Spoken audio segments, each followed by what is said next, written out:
Good afternoon, dear viewers. Today I have a special guest. Most of you know Åsa Nilsson Söderström. She is a friend of Eritrean people and also a Swedish politician. Today we'll be discussing about the PFDJ Festival in Sweden, her take on the festival, and also the surrounding issues. And I would like to welcome you, Åsa, for accepting my invitation. Also, come here and tell us your views and also opinions on this matter. Thank you again on behalf of myself and my viewers. Thank you so much for having me. Good. All right. So, dear viewers, and also as well as Åsa, before we start, I'm going to play music for all of you, including you. And then once we come back, we will discuss the PFDJ Festival. Okay?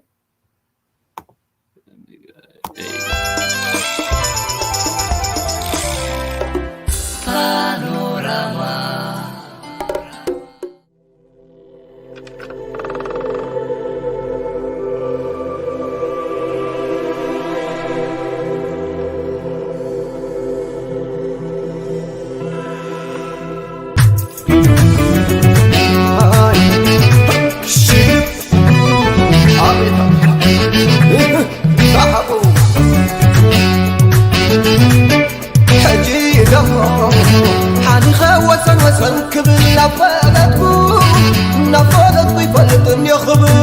صعب الودس وتصيع غماماي ونفوت ماي كتنماي صعب وتصيع غماماي ونفوت ماي كتنماي نكتو لا لا لا لا نمثل كعلسي أنت تهب كبرات نحديد كم هب عيب وصر سعره مني موقف عميد مني ومني وكبرها كم يغير تحكي كم صحين بحو عدي بين قيد ترف زي زلاغسو دك باطن تصدو وانو تكينكسو وانا غينكسو نغيل لا صعبني قال خيط عتفيك حسابي تخعبني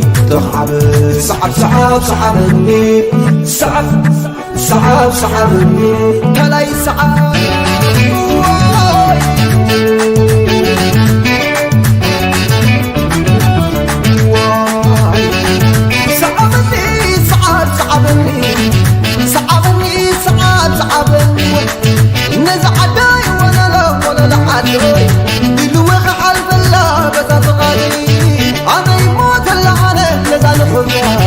هيا بالصعابني كما يتقرأ عاصي تفاكا كبزونا يمقدر نحلنا نبر معنا داخل بزين مقواس نحن حمامة بزين ملايا نحن يتقاما صعبني صعبني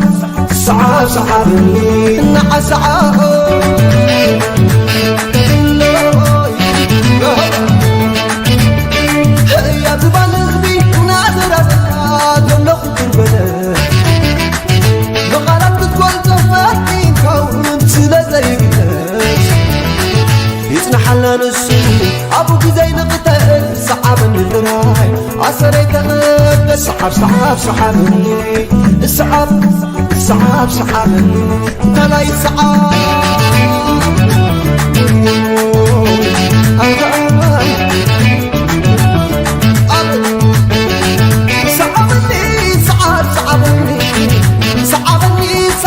صعبني بقى نقبل لومين محاربين ناجبانو يدقان تقصر عود دمو يركب حبس لفلفة قبري عابدي قبري حجن وقت معاذ تفاكا حبزونا يمقدري نحل نمبر معاذ داخل جري زين مقواس نحادي حمامة زين ملايا نحادي تقاما صعبني صعبني كلاي صعب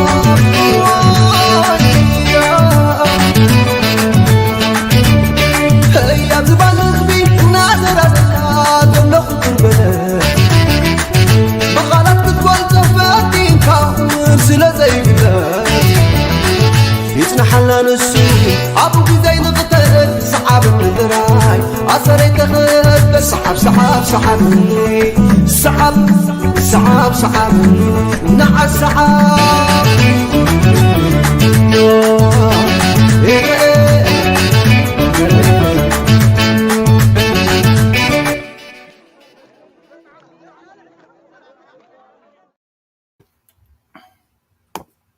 All right, welcome back again, Asa, and welcome our viewers as well.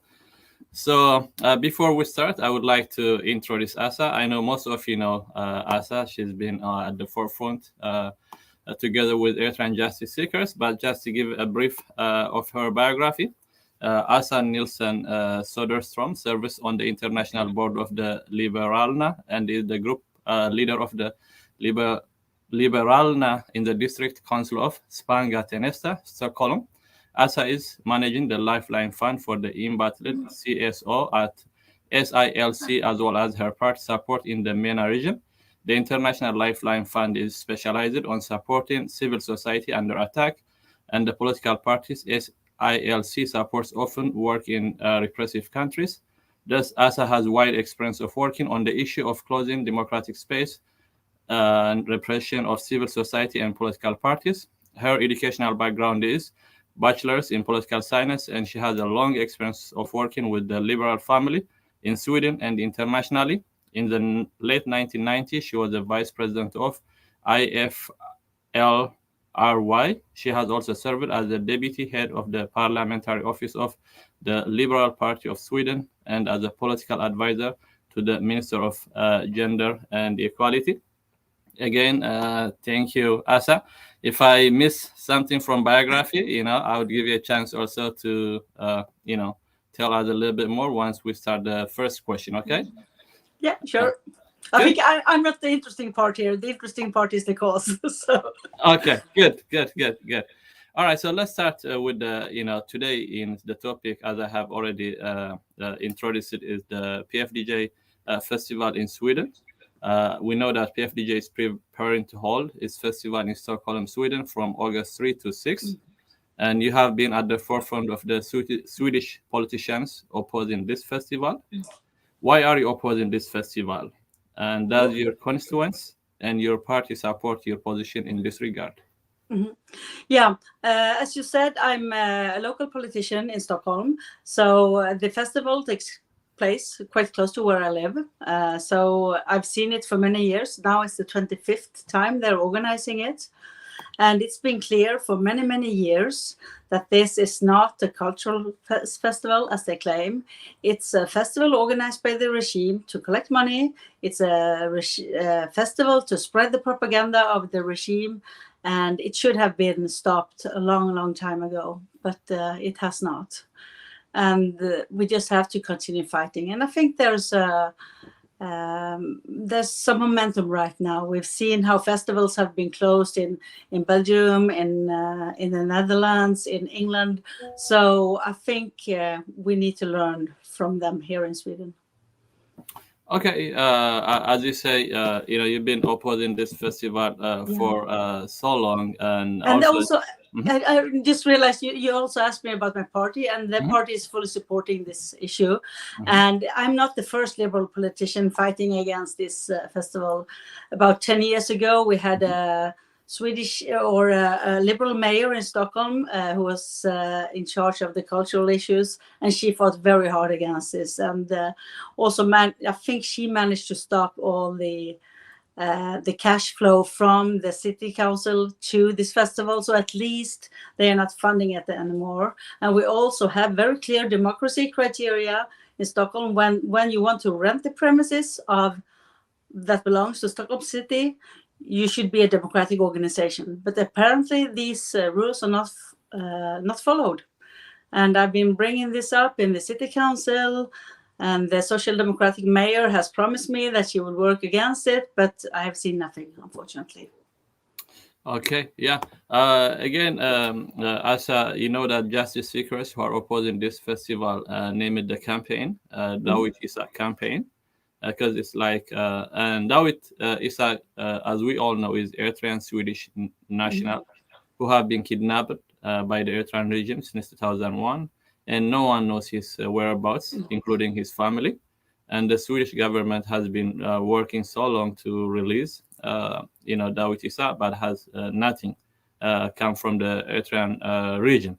So how important and symbolic is the name it's Dawit Isaak campaign for the Swedish people who tirelessly work to release Dawit Isaak, and then also associating this festival campaign also with Dawit Isaak issue?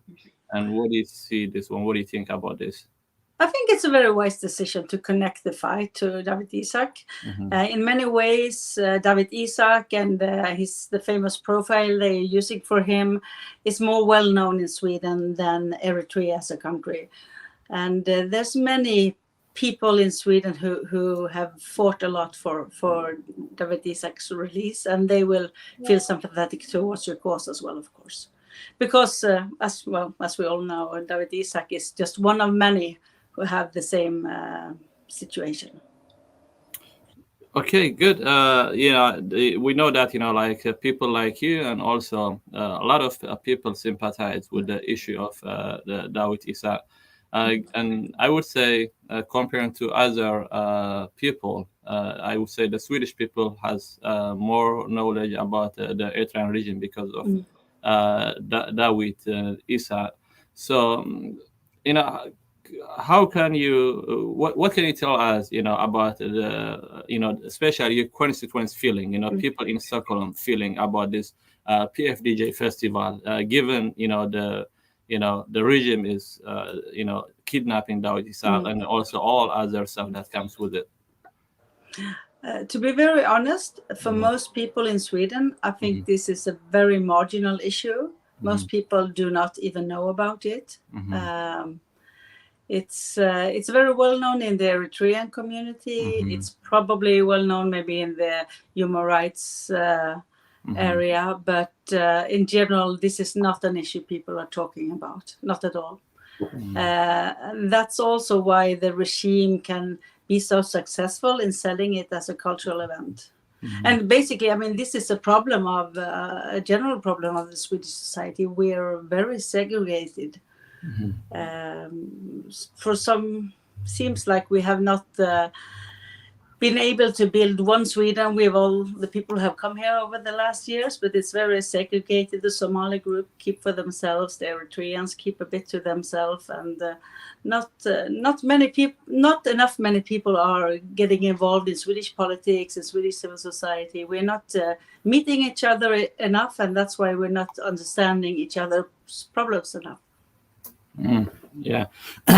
The festival organizers, as you mentioned earlier, they claim that this is a social and cultural gathering of Eritreans in Scandinavian countries, organized by the Eritrean community, Eritrean Swedish Eritrean community, and they keep saying that this has nothing to do with the regime in Eritrea.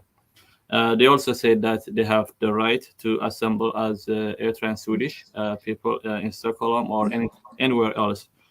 And do you believe their claims, or do you have other evidences that says just this is not what they claim? You already mentioned it, but do you have, what that makes you this is not what they claim?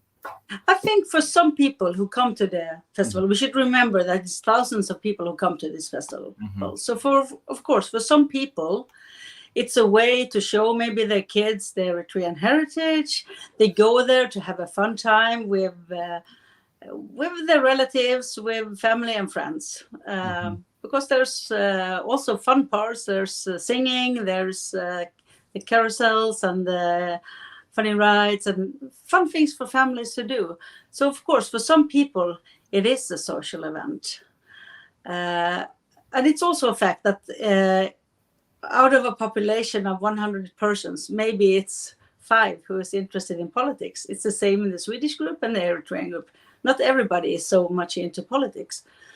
But if you do start looking at what happens at the festival, like last year we had Awil Said there, marching in his military costume, chanting slogans, propaganda, war initiation. I mean, it was really violent, I would say. And we have also, there's been a lot of estimations before, and also been writings about in scientific reports on how much money you make from the, or they make from these festivals, and how it's transferred back to Eritrea. And we have seen postings on Facebook and other social media from people employed by the embassy on how they are making illegal alcohol and selling it illegally. I think the Swedish authorities has over the years been too weak in investigating what is really happening at this festival. Because even if it's very difficult to prohibit a festival, because we have freedom of speech and we have freedom of assembly, but it's not legal to sell alcohol that you made yourself. It's not illegal to sell alcohol that you bought tax-free. It's not legal to take a lot of money in entrance fees and not pay taxes. So there's several ways that the Swedish authorities should have checked this festival many years ago and over the years, but it has not happened, and that's a weakness of the Swedish system. All right. So you've been, as I said, at the forefront of opposing this festival. You did it last year. You write a piece in one of the largest newspaper, and also this time as a city council, you've been working on this issue. And the PFDJ, the regime, and its supporters, they were having petition against you. I'm sure there is also a lot of trolls coming against you, not only you, also against the party that you are part in.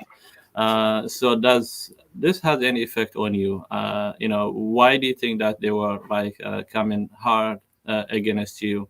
Because you just simply stating the facts and the truth on the ground? I think it's well known that this is the way that the Eritrean regime works. They try to scare people to silence, and it doesn't work. Not on me. Mm-hmm. And I think I'm not very brave in this sense, because I don't have family in Eritrea. Mm-hmm. I don't have all the connections that many of you do. So in that way, I'm in a more safe place. In a more safe place. Definitely, but do you think that this shows also the people, how the regime operates, people around you, or also people, in general, your constituents and stuff like that? Just because as a politician you are saying what you believe, or also stating the facts, they really come hard against you, and not only you, but a lot of other foreigners also. So that this expose their mischiefs and deeds against Eritreans and stuff like that in the eyes of the Swedish people. I think so, at least in the few that cares about the discussion, because as I said, this is not it's not a well-known issue in Sweden, and we need to make it more well-known to have it stopped. And I think we should actually connect also this discussion to what's happening now in Sweden. I don't know about, I guess your viewers are from all over the world, but the biggest issue in Sweden nowadays is that for the last year we had a couple of people burning Qurans outside, for example, Iraq's embassy or the embassy of Turkey. And of course that has stirred a lot of bad feelings in the Muslim world, and we now have people in Iran, in Iraq, making big demonstrations against Sweden, boycotting Swedish products and so on. So we have a very wide freedom of speech, and that's something we should be proud of. It has worked very well in the past, maybe because we were quite a homogeneous country, maybe because we are quite consensus focused. But now we see more and more that foreign powers are taking advantage of our freedom of speech. We see how Russia is infiltrating those people who are burning the Qurans and who are also opposing us. And it's the same thing with Eritrea. This is a foreign power coming to Sweden and having their propaganda here. It's not okay. We need to look a bit closer at how we use our freedom of speech, and how we shouldn't limit it, but we should maybe start thinking about what is hate speech and how far can hate speech go? It's of course a very philosophical and difficult question, but we need to look into it and maybe sharpen the rules a bit. It's a paradox of tolerance, we call it. Yeah, as you mentioned, the burning of the Quran has been a big issue for Sweden, even for the government, for the bid to join NATO. And also the Turkish president was not happy. And actually, he twice opposed for the Swedish as a country to join NATO. And as you say that those Quran burning been orchestrated by foreign powers like Russia so that they can not allow the Swedish to join NATO. So even though it looks like, freedom of speech, but it's also foreigners, they're using it for their benefit. Is that what you're saying? Yeah, exactly. And we have, of course, Eritrea and Russia, they are very good friends. The dictators, they cooperate. And now we see how Putin is giving grain to Eritrea to pay back for the support in the UN. And we need people in democratic countries need to be aware how closely the authoritarian leaders cooperate. And we need to be aware that they are ready to take actions against us, both on social media, also in real life, of course. Yeah, absolutely. Probably we will come to that question later on, but definitely I have a question with regard to that one as well. But let's get back to the festival issue. There has been a strong opposition for PFDJ Festival by people like you and Eritrean Swedish justice seekers. And however, the city still allows the regime to proceed with the festival so far. Why are they allowing it to happen despite all the opposition, despite what is happening in the neighboring countries, in Gissen, in Holland, also in England? So what is the reason? I know that you already talked with the mayor, as you stated earlier. So what is the reason that is given, to allow this regime to hold this festival? It's connected to the freedom of speech. It's connected to the freedom of assembly. And democracy, of course, has to go hand in hand with the rule of law. And to prohibit the festival, we need to prove that something illegal is happening in there. So it's not illegal to unite people to have fun. It's not illegal to unite people to chant war propaganda. It's not illegal, so we cannot prohibit it. But what I mean that it's more important that we go after the actual crimes that are happening inside the festival, and there's a few. As you say that, those authoritarian using this freedom of speech and also the freedom that's granted by those democratic countries like Sweden to their benefit. We know that, the Eritrean regime is also one of those using it. But the question comes at what cost? At what cost for the Swedish people is it going to be like this freedom of speech is going to be used by those totalitarian regime? So this is, I think, the question many people are asking. And then as we see in the last couple of weeks, due to the Eritrean regime festival in Gissen, there were clashes between police and demonstrators. And the city of Gissen was completely disturbed. The people, the residents, I'm sure they were not happy, after and before the fact. In Stockholm, actually, the festival is much bigger.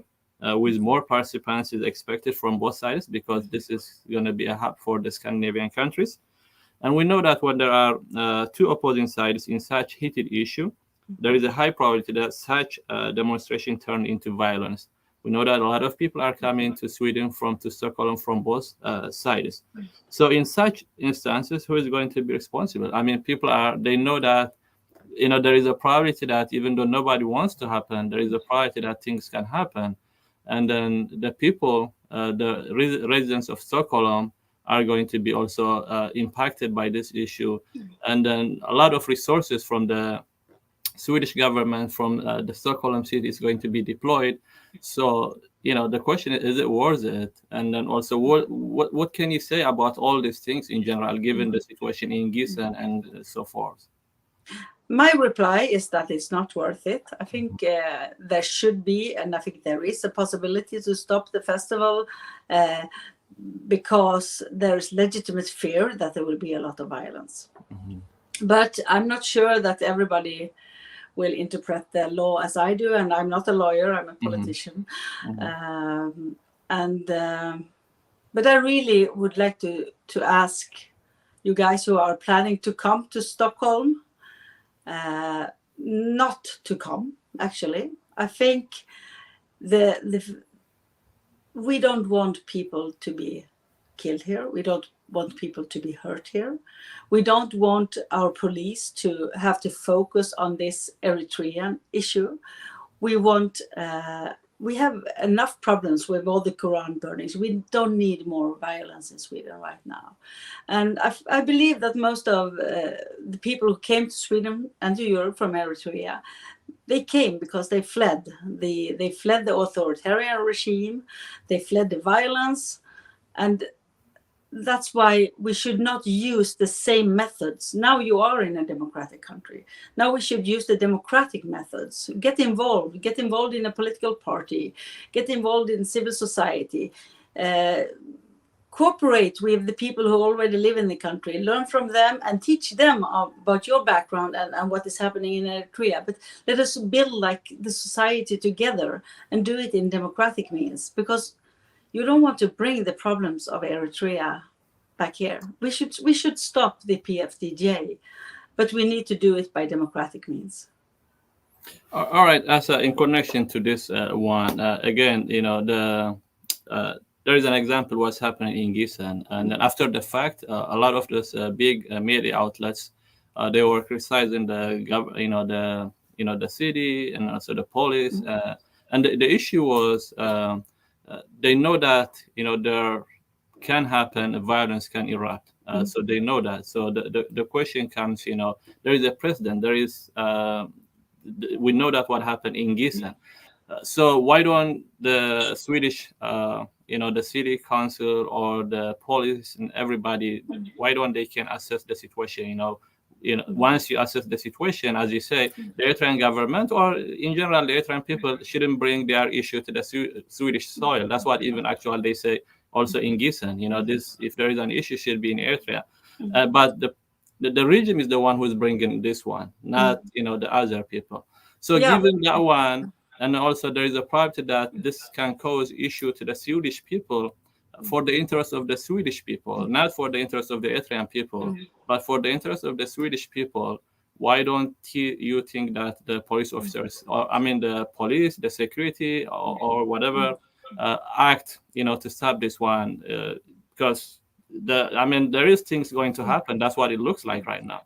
Yeah, and I've been talking to different people, and it seems like the police are not really aware yet, but they will be made aware, of course, that this will happen. And they will do their best to keep the peace. Maybe they can even stop it. I don't know. It's not, as it works here in Sweden, it's the police who gives the authority for the meeting, for the festival. So they have given the permission. And as I understand it, they have also given the permission for a counter demonstration right in the vicinity of the festival. So that, to me, that seems like opening up for a lot of violence. And I really beg, if you come here and you demonstrate, do demonstrate. It's great, but be peaceful. Keep your calm, even if you will be provoked, because there's a lot of provokers in the regime supporters. But try to keep your calm. Prove that you're better than they are, because we don't need this violence here. And it's really people who get hurt. It's better to maybe turn your back towards them, face another way, face towards democracy and freedom. Yeah, we hope that nothing is going to happen. That's actually everybody is hoping. We don't want. And also because what will happen, and what happened in Sweden in September, when there was a similar but smaller event, we had a lot of justice seekers protesting. Violence erupted, and then what the police will do, they will drag you away, and that's not because you are wrong. Because you are right. And I think even the police men and women are also Democrats. they can see that you're right. But because we have the rule of law and because they have the right to have this festival, then they have no other choice than to pull you guys away. And it's not the way you want to end up. It's better to try to find another place, have a nice time in Sweden, strategize together on how you can get them out of Europe. Because I think we should work more and more against the 2% tax, for example. We need to work against the financing that the churches get and the privileges that the churches get in many countries. There's so many political issues that we can fight against, and where you need to build up your argumentation. You need to find facts and present them to the ministers. Show what needs to be done. Yeah, I mean, as you say, the Swedish police or the security, the one that will authorize for the PFDJ to hold the festival, also give for the justice seekers to demonstrate. And that seems to me a recipe for disaster. That's when you bring like fire, and gasoline, that's gonna burn. So so I don't know why they cannot see this one. I mean, that's what I see. This is why they cannot see it. Yeah, I don't understand this either, actually. And I've written to them and asked for replies, but not received replies yet. But can for the based on the the laws of the Sweden, if the police or if the security have an assessment that things can happen, and also providing a permission for both sides to be in that place, can that be also hold against them because they were kind of facilitating for things to happen instead of separating? Okay, we know that this is going to create a problem, so we're not going to allow both of you, not one, but both of you, to create a problem here. But if they kind of see what's coming, and then by allowing the situation, can they be held accountable? They will, of course, and there will be a lot of discussion about it. But I think the police right now is a bit afraid to stop demonstrations, because, in fact, a few months ago, they stopped some of the Quran burnings, and then the case was taken to court, and they said that police did the wrong thing. So, yeah, it's... we need to adapt the laws a bit in Sweden. Maybe there's several ways to do it. Either we talk more about hate speech and like change, at least try the level for that. And then other ways is to bring in the concept of national security, which is not in the laws regulating the police, but it's in the constitution, kind of. All right. I have this question that there is a news today, I think yesterday, from the Tigrinya Radio Sweden, that states the Swedish Immigration Authority revoked around 6,000 residence permit for violating Swedish immigration law, and one of which is lying to the immigration authorities. In this regard, many Eritreans who support the regime, many of the festival goers, were able to get their residence permit by telling the immigration authorities the threat they face if they return to Eritrea. Despite their claim, now they are supporting the regime. Do you think those people should be legitimate target of the immigration authority? What message do you want to send to those who have a political asylum and at the same time supporting the regime? No, I'm saying if you fled the regime, you claim that you cannot be in Eritrea, and then you come to Sweden and you support the regime and maybe even go back to Eritrea for holidays, then you have lied about the reason for your asylum, and then your permit to stay here should be taken away. I think that's very clear, and that's also the policy of the current government. The current government. So I think we'll see a lot of change there. Maybe they even need some help to find the names of the people who are, especially I want the people who harass the justice seekers in Sweden. They should leave the country as soon as possible. Go ahead. No, I think so. So it's of course, the migration authorities do not know everything about each Eritrean who lives here. So they need to get some information from you guys as well. If there are people here who are supporting the regime, who are going back to Eritrea for holidays or even staying there a long time, if there are people here who are harassing you, threatening you, that should be made known to the authorities so they can act. I think that's what they were also last time that you were organizing a seminar with a group of Eritrean justice seekers. And from the news that I read, also there was a representative from the immigration office, I guess, and that's what they were asked to help in identifying those people so that the immigration office can take the necessary actions, right? Yeah. Okay. And also another issue I think we should work on is to have some of the higher Eritrean officials who come to Sweden every now and then, to have one of them charged with crimes against humanity, or war crimes would also do. And that's something that needs, of course, a lot of research, but there's organizations to help out. So I think that's something we could work on.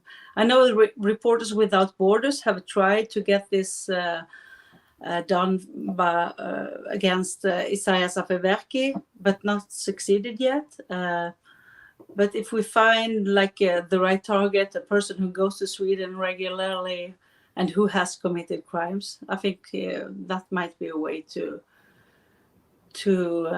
make sure that PFDJ doesn't use Sweden as a hub anymore. Yeah, that's what we are looking for. That's what the justice seekers are looking for. Earlier that you talked about the Swedish issue with NATO, we just raised it. In recent years, the Swedish government abandoned their neutrality policy that they have been for, I think, 50 years or more than that, and decided to join NATO. And the threat for the Swedish people come from Russia, which is currently invading Ukraine. And Eritrea is one of the 5 countries who support the regime. In that regard, if Putin have done the same to Sweden, the Eritrean regime would have supported as well, because that's what is happening on your neighboring. So should this regime, who is also against the Westerners, against the NATO, we know that he is in Russia, yesterday, and is actually the only one who was stating that the Russia has to kind of strategize, to bring all these countries to go against the NATO and other countries. Given the regime is against everything, and on the side of the aggressor Putin, should have any footing, anything has any place in Sweden or other European countries. Do you think the Swedish people and politicians see the threat of Isaias to peace and stability, not only in Eritrea, but also in Europe, by just supporting Putin right now? Yeah, he's the best friend of Putin in Africa, I think. Yeah, he is. Yes. So it's they do cooperate, and they will share information. The Russian spies will help the Eritrean spies. They will learn each other's methods, and they will support each other in every way they can. So we need to be united against both Russia and Eritrea and Iran and China and Syria. Yeah.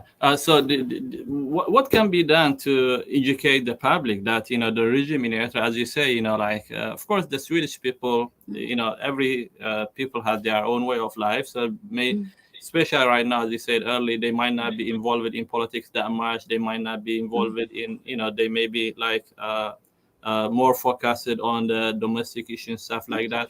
But what can be done to educate, the public about the regime in Eritrea? The threats of the regime, not only for its people, but also far away in Europe and then actually in the world. What can be done? Well, I think what you're doing right now, connecting the issues with David Isaac, is a good entrance point. And to get more people to talk about Eritrea, it's be seen in the newspapers, talk to journalists, get involved. I think that's get involved in Swedish society, get a lot of Swedish friends, talk to them. Person to person. Educate the society. Yeah. So you've been working with the Eritrean justice seekers. You've been a very close friend of the Eritrean people, also working with a lot of justice seekers, not only in Sweden but also in Europe. And so what do you think that they can do better to just get the attention, also to just do more effective work in their fight against the PFDJ, the festival, also for so many things? What do you think that they can do better than they are doing right now to be more effective? I think we're having a positive development in Sweden, where we see that Global Yakel and Bright Future are working closer together, also trying to involve the young people in the Brigade Namadu, which is very good to involve as many people as possible. You get more views and you get a broader spreading. I think that's very good, because the dictatorships usually are very good at disintegrating the opposition and at infiltrating. So you need to build trust among each other, and I think that's a very good start. It takes a long time, but it's important. Okay, just almost I'm finishing up my questions. Dawit Isaak, we mentioned it earlier. We mentioned a lot today because he's also a Swedish citizen. And we know that there is a report that comes out, I think, 3-4 days ago from the United Nations Human Rights Group working around Dawit Isaak. They were calling again for the release of Dawit Isaak and his family. At the same time, they were calling for the release of Dawit Isaak. And also, this campaign of Eritrean Justice Seekers is also on the name of Dawit Isaak. And so many people ask, where is the Swedish government? Why? Yeah. That's the question. Like the Swedish government, some people even say that the Swedish government is not given the attention they're supposed to give. They put it like with the race as well. Being he's from Eritrea and stuff like that. Is there anything to say that why is the Swedish government is absent right now? I don't have enough insight to know why. They usually talk about the silent diplomacy. But there was also a report in Sweden maybe 2 years ago, because the parliament asked why has nothing happened, and we need a report on what has really happened, and the replies were not really satisfactory. So I think it's been a failure. I mean, honestly, it's been a failure. He's there for 20 years. It's a big failure. But honestly, right now, it seems like he will not be let out until Afewerki is gone. And that's why we need to change the regime in Eritrea. One of the reasons, of course. There's many reasons. Yes, that's absolutely. It's Dawit Isaak is one of the many Eritreans languishing in Eritrean prisons. And it's a lot of Dawit Isaak in Eritrea. It's a lot of journalists, politicians, and it's a lot of people. After Isaias, there will be, a horrific story to tell to the world. And, countries like the story is already there. I mean, it's enough to read the UN reports. It's terrifying what's happening inside Eritrea. And it's terrifying that they're also allowed to carry out their actions in other countries. So I think that's also one of the reasons why it's so important to stop what's happening in Sweden. Because if we stop the money flow from Europe to Eritrea, then the regime will be hard for the regime.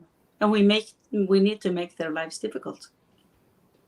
Yeah, absolutely. That's what needs to be done. And then as I'm, done with my questions, I just want to give you an opportunity. If you want to say anything to the people who are coming from justice seekers or PFDJ supporters who are coming to Sweden, just last word for you. Yeah, please come to Sweden. Please have fun, but please stay calm. We don't need the violence here, and I don't think you don't want it either. So please, what do you call it in English? Self-restraint. Self-restraint, yes. And don't let yourself be provoked. Yeah, that's Thank what you. we are hoping. That's what we are hoping. I think that's what all Eritreans are hoping. We don't want trouble. We don't want any bloodshed. We don't want to disturb the Swedish people. But the problem is also we are dealing with a very crooked regime and supporters. So we hope that it's just it's not going to be as bad as we are kind of thinking right now. So thank you, Asa, for coming Thank you today so much. just to give us your opinion on this issue. I really appreciate it, Yeah. and thank you for the support. Yeah. Thank you so much. See you next time. Thank you. Thank you. Bye. All right, bye-bye. All right. Bye.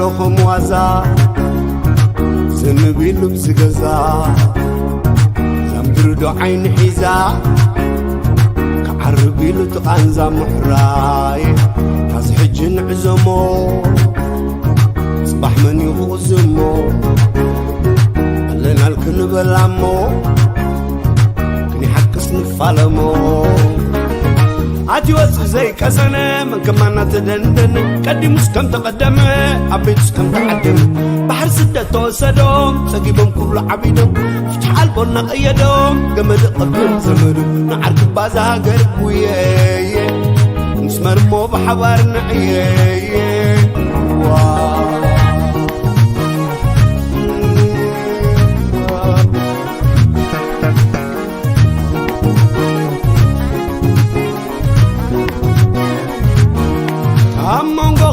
فتاني حسب لبخا بتاني حبيب كدا قدمو صبح كلامي قلمو تحق ناس من سرقا مناسير ومتبقا سعدنا انتاي ودقا زبور رزحاي برقا هيوات زابق الجامو حقو تسرق سلامو حزب دكاي بلالو قزي مولالي قزي خانكلو كان زاق حاضر علنا بلو إذن حفاش دمس خاتبلو علنا كابلو تركا مسلو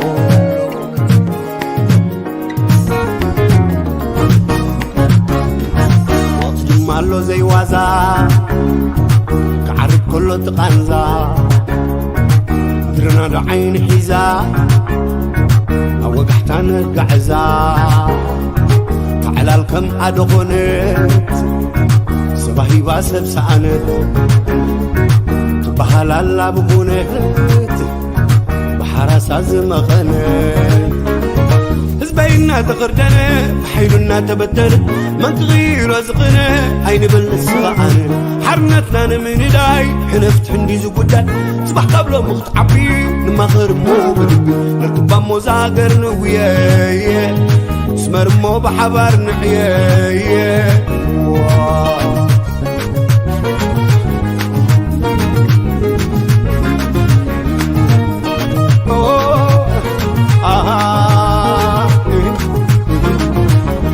عدم سلوى بعد قربي قيحهم كلها حبار بدبي زيد اتصالو وطرو لدبي كل وانزفو هاقر تعبي عطا ودس اسبي تاي قدال لك غبا قرز عبي عطا ودس اسبي تاي قدال لك غفت حز عبي عطا ودس اسبي تاي قدال لك غب حق زعبي عطا ودس اسبي تاي قدال لك غبز بزعبي تاي قدال لك حبز زعبي تاي قدال لك غبز زعبي تاي قدال لك حبز زعبي حبز زعبي